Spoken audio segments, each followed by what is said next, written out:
Assalamualaikum warahmatullahi wabarakatuh. Perkenalkan kami dari kelompok 11.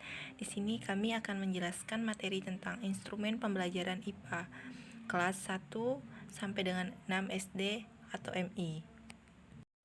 Baik, yang pertama, pengertian ilmu pengetahuan alam. Ilmu pengetahuan alam atau IPA berkaitan dengan cara mencari tahu tentang alam secara sistematis, sehingga IPA bukan hanya penguasaan kumpulan pengetahuan yang berupa fakta-fakta, konsep-konsep atau prinsip-prinsip saja, tetapi juga merupakan suatu proses penemuan.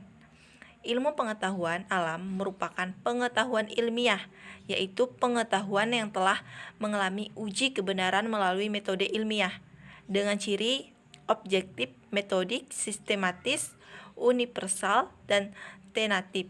Ilmu pengetahuan alam merupakan ilmu yang pokok bahasannya adalah alam dan segala isinya. Corin dan Son 1993 mendefinisikan IPA sebagai pengetahuan yang sistematis dan tersusun secara teratur, berlaku umum atau universal dan berupa kumpulan data hasil observasi dan eksperimen. Baik, selanjutnya yang kedua, karakteristik bidang kajian ilmu pengetahuan alam. Ilmu pengetahuan alam didefinisikan sebagai pengetahuan yang diperoleh melalui pengumpulan data dengan eksperimen, pengamatan, dan dedukasi untuk menghasilkan suatu penjelasan tentang sebuah gejala yang dapat dipercaya. Ada 3 kemampuan dalam IPA, yaitu yang pertama, kemampuan untuk mengetahui apa yang diamati.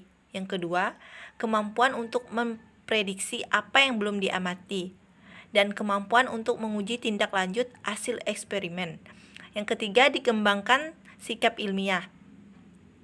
Kegiatan pembelajaran IPA mencakup pengembangan kemampuan dalam mengajukan pertanyaan, mencari jawaban, memahami jawaban, menyempurnakan jawaban tentang apa, mengapa, dan bagaimana, tentang gejala alam maupun karakteristik alam sekitar, melalui cara-cara sistematis yang akan diterapkan dalam lingkungan dan teknologi.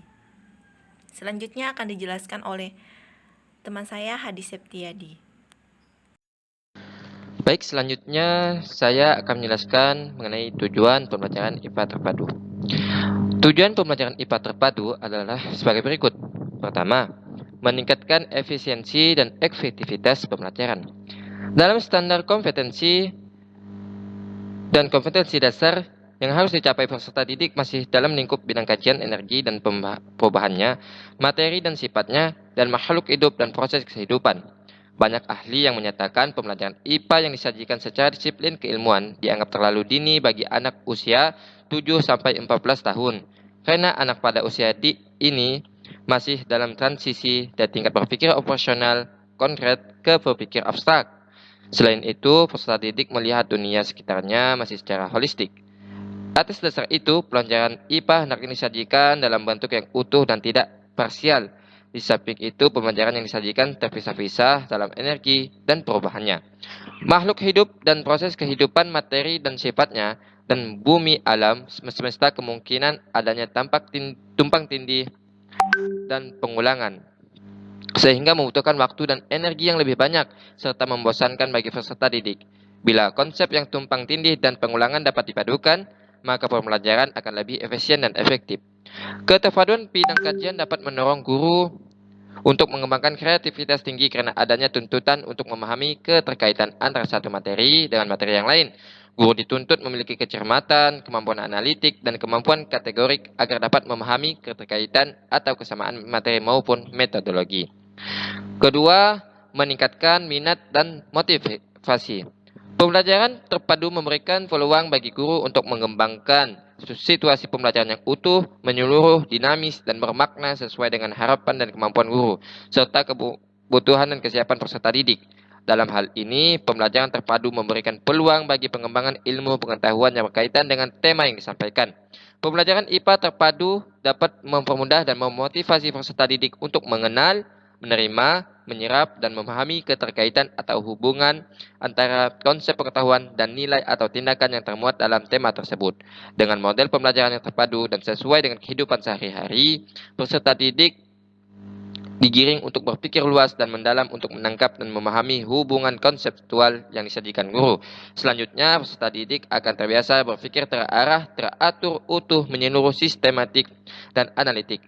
Peserta didik akan lebih termotivasi dalam belajar bila mereka merasa bahwa pembelajaran itu bermakna baginya dan bila mereka berhasil menerapkan apa yang telah dipelajarinya. Ketiga, beberapa kompetensi dasar dapat dicapai sekaligus. Model pembelajaran IPA terpadu dapat menghemat waktu, tenaga, dan sarana, serta biaya karena pembelajaran beberapa kompetensi dasar dapat diajarkan sekaligus. Di samping itu, pembelajaran terpadu juga menyederhanakan langkah-langkah pembelajaran. Hal ini terjadi karena adanya proses pemanduan dan penyatuan sejumlah standar kompetensi, kompetensi dasar, dan langkah pembelajaran yang dipandang memiliki kesamaan atau keterkaitan. Selanjutnya, konsep pembelajaran terpadu dalam IPA. Yang pertama, kekuatan dan kelemahan pembelajaran terpadu. Walaupun standar kompetensi dan kompetensi dasar IPA dikembangkan dalam bidang kajian, pada tingkat pelaksanaan guru memiliki keleluasaan dalam membelajarkan peserta didiknya untuk mencapai kompetensi tersebut. Salah satu contoh yang akan dikembangkan dalam model ini adalah guru yang mengidentifikasi standar kompetensi dan kompetensi dasar yang dekat dan relevan untuk dikemas dalam satu tema dan disajikan dalam kegiatan pembelajaran yang terpadu. Yang perlu dicatat ialah pemaduan kegiatan dalam bentuk tema sebaiknya dilakukan pada jenjang kelas yang sama dan masih dalam lingkup IPA. Kekuatan atau manfaat yang dapat dipetik melalui pelaksanaan pembelajaran terpadu antara lain sebagai berikut. Pertama, dengan menggabungkan berbagai bidang kajian akan terjadi penghematan waktu, karena ketiga bidang kajian tersebut, energi dan perubahannya, materi dan sifatnya, dan makhluk hidup dan proses kehidupan dapat dibelajarkan sekaligus. Tumpang tindih materi juga dapat dikurangi bahkan dihilangkan.